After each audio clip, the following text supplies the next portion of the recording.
Dies mysteriously. His friends and family don't buy the official verdict, so they launch an investigation and begin to suspect that he was killed to bury a potentially explosive secret. A decorated war hero with over 200 combat missions was found dead in his backyard. The military official report says it was a suicide, but his family believes that he was murdered, and they believe it so strongly that they've been chasing down the government ever since. This is the story of Colonel James Sabow, a man who was the chief of staff at El Toro Air Base in California and allegedly discovered something deadly. His death connects to one of America's greatest scandals, and 30 years later, his family is still seeking the truth. James Sabow, by all accounts, is a true war hero. He flew over 200 combat missions in Vietnam, and by 1991, he was a chief of staff at El Toro Air Base in California. Everyone who knew him said the same things, that he loved being a Marine. He loved leading people. He was honest. Sabow was my best friend, and he was my mentor when I was on active duty in the Marine Corps. He was an individual who I trusted completely. Bill Callahan knew Jim Sabow for 17 years. He's the kind of guy when things got going bad that you could depend on and turn to take care of the things that needed to be taken care of. They also let it be known that he was not a depressed man. I mean, the idea of this guy giving up the fight was something completely foreign to everybody who knew him. But there was something going on at El Toro Air Base while Sabow was running everything. There were flights coming in at night that were completely unlocked. These were not just small planes. These were C-130s.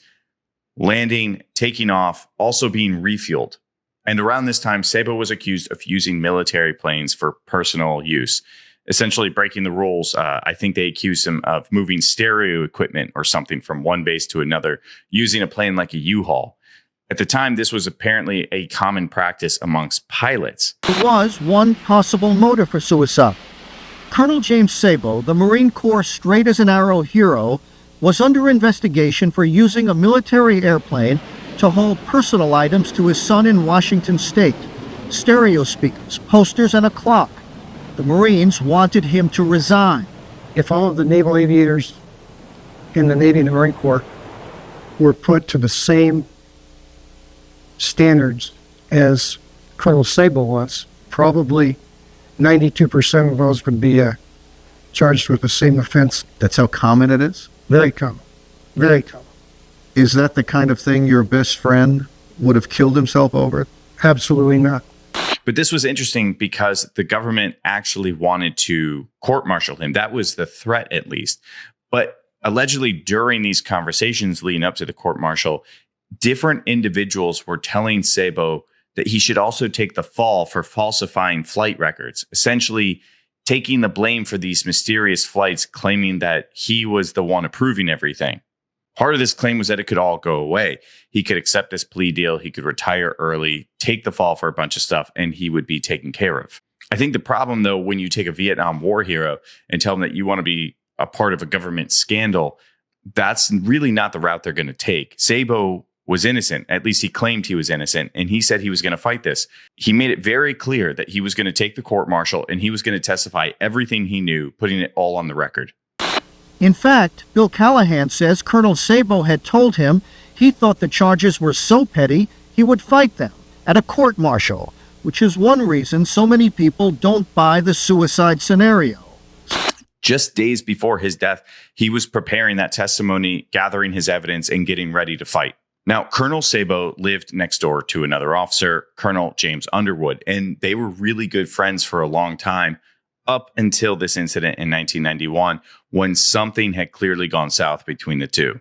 Some people allege that Sabow caught Underwood doing something illegal, being involved with these undocumented flights. And according to some people, they allege that Underwood actually approached Sabow, offering him a deal. Just plead guilty, he reportedly said. We'll take care of you, and you'll be fine. On January 21st, Sarah Sabow, the wife of Colonel Sabow, witnessed her husband and Colonel Underwood having an argument. And during that argument, she claims that Underwood said something shocking to Sabow. You can't demand a court-martial since CIA proprietary aircraft that were shipping weapons to the Contras are returning with cocaine. You see, these flight records weren't just paperwork mistakes. These were secret CIA flights ran by people like Tim Plumlee and others, moving weapons and drugs between South America and North America. Tosh Plumlee is a former pilot for the CIA, and he claims that he flew cocaine all over the country, including flying over 4 tons of cocaine into El Toro Air Base. As a high-ranking officer in charge of the air wing, there's no way that Colonel Sabow would not have known about these weird flights. However, people allege that he wasn't aware of everything that was on the flight. Plumlee agrees with this. As a high-ranking Marine officer in charge of an entire wing, Sabow would have known about the takeoffs and landing at El Toro.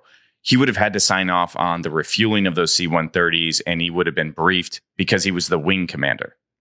There's no way that he could have not known about it. But in the end, it seems that James Sabow was a pretty honest Marine and was refusing to take the fall for something that he felt he didn't do. So right after the fight with his friend and neighbor, Sabow called his mentor, and they spoke for over an hour. And this mentor was none other than General J.K. Davis, a former assistant commandant of the Marine Corps. And General Davis later told Dr. David Sabow, Colonel Sabow's brother, that James Sabow would demand a court-martial and divulge all of what he had learned and suspected of illegal and criminal use of government aircraft. We demand a court-martial which would publicly bring out the total covert operations that were going on in the military. So what you're saying is that somebody was afraid that if he went to court-martial, information would come out that there were drugs being brought up from Central and South America into the United States via military air bases. And in order to shut him up, somebody killed him. That's what you're saying.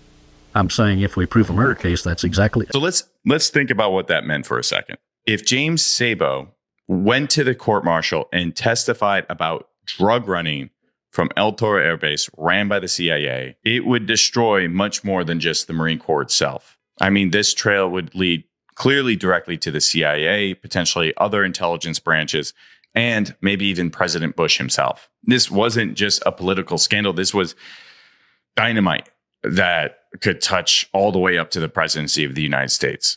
That's a lot of shrapnel. And here's why this scandal could have touched all the way up to the presidency. See, it's not just about what was happening in 1991. We need to go back to the 1980s, to the Iran-Contra scandal. In the 1980s, to sum it all up, the American military was secretly selling weapons to Iran and taking that money to fund a civil war in Nicaragua. My fellow Americans, I've said on several occasions that I wouldn't comment about the recent congressional hearings on the Iran-Contra matter until the hearings were over. Well, that time has come, so tonight I want to talk about some of the lessons we've learned. Our original initiative rapidly got all tangled up in the sale of arms, and the sale of arms got tangled up with hostages. They were doing this, lying to the American people, lying to the Senate, and it all came undone. Here's the thing that's being alleged here, is that once the CIA and others knew about these routes and how they could run weapons and guns around South America, they just kind of continued to do it after the Iran-Contra was shut down. These are powerful people who were making a lot of money, taking care of each other. People get silly over dollars, man. January 22nd, 1991. This is the day that changed everything for the Sabow family. The day started normal. James woke up, showered, shaved, and seemed cheerful when talking to his daughter before she went off to school. He was reading the newspaper and watching the news about the Persian Gulf situation. And then something happened that would ultimately be his last known conversation. Sarah, his wife, was about to leave for church when the phone rang and Sabow picked it up. All she heard him say was, "Colonel Sabow, Colonel Sabow, this is Colonel Sabow." And those would be the last words that anyone knows that James Sabow ever spoke, because Sarah left for church. And no one knows who that was. Whoever was the last phone call to Colonel Sabow, that person has not come forward. Bye, Sal, like he always did. I kissed him goodbye, and I left. Now, here's where things start to get interesting. After the call, at some point, Colonel Sabow put his TV on mute, a standard practice that he would do all the time if he had a guest coming over. And next, he went outside and put his family German Shepherd in the garage, a practice that he would do for Colonel Underwood on a consistent basis because Underwood was afraid of Sabow's dogs. So Sabow, being a polite neighbor, would put them in the garage.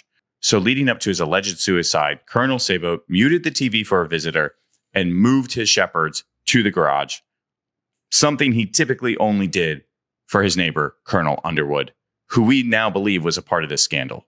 And what happened next, all the details are unknown, but we know the outcome. And then I came back and walked in the house and found him in the backyard. Colonel James Sabow was found dead in his backyard. The cause seemed to be a shotgun blast to the head. And the military was quick with their answer: suicide. They said that he was facing punishment at work and that he was ashamed. But the family felt that there was something wrong here and didn't add up. James had no history of mental illness. This case that allegedly made him so ashamed he was going to kill himself, he was fully prepared and motivated to fight. He showed no signs of being suicidal, according to friends and family. And the last thing, the most interesting thing and damning, is that some officers called in his suicide before his body was even discovered. Now, that's alleged. It's alleged. I couldn't find anything that fully backed that up, but that seems to be the narrative. Now, interestingly enough, Colonel James Sabow's brother, David Sabow, happened to be a brain doctor. And when he saw the evidence of the autopsy report, he knew that something was wrong, that they were being lied to. Dr. Sabow then went on to hire his own team of experts, and here's what they found. James had been hit in the head before he was shot. There was a depressed skull fracture on the back of his head. The gun used had no fingerprints on it. The angle of the shot was wrong for a suicide. It went through his soft palate, not the normal upward angle. His bathrobe was tucked between his legs, front and back, impossible for someone to do before shooting themselves. There was no gunshot residue on his clothes where it should be if he had pulled the trigger. Blood spattered patterns showed that he was lying down when shot, not sitting in a chair. Witnesses say that Colonel Underwood and another officer were already in the house before. And the last piece here that's really odd is that witnesses say that there was already another officer in the house before Sarah came home to discover the body. There was no suicide note, but more troubling than that, there was no fingerprint on the shotgun lying next to Colonel Sabow's body. If you shoot yourself, are you going to leave a fingerprint on some part of the gun? On one part of the gun, yes, sir. Sergeant Randy Robinson was one of the first investigators to arrive at the scene. He would have to pull the trigger with his finger. He would have had to hold the barrel with his hand. There would be fingerprints on the gun, yes. But military investigators from the Navy and the Marines said there's a reason Colonel Sabow's fingerprints were not on the gun. The heat from the shotgun blast, they said, melted them away. Utter BS. Utter BS. If you're not wearing gloves, you're going to leave a fingerprint on a firearm. Your hands secrete oils and salt and everything else, and there's going to be a fingerprint on that gun unless you were wearing gloves. And Colonel Sabow was not wearing gloves when I observed him. So Dr. Sabow understandably started reacting to this, and he started speaking out and reaching out to anyone who would listen to him. He wrote letters to Congress. He hired crime scene scientists. Gene Wheaton was in the military for 30 years. Now he's been hired by the Sabow family to investigate the colonel's death. And he doesn't believe it was suicide either. The trajectory of the shotgun blast would have almost required the colonel to be a contortionist to have fired the shotgun himself. That means he would have had to have held the shotgun at an angle of such distorted proportions that it would have been almost physically impossible for him to discharge the shotgun. And he testified openly that his brother was murdered. He believed that his brother James was murdered to cover up the continued scandal of the operation known as Iran-Contra. But until this day, the Marine Corps has stuck to their story that this was a suicide. No matter what evidence has come forward, they have refused to change their minds. They say that Sabow was stressed about work problems, stressed about this upcoming court-martial, and that all fingers point to self-inflicted death. But the Sabow family hasn't given up.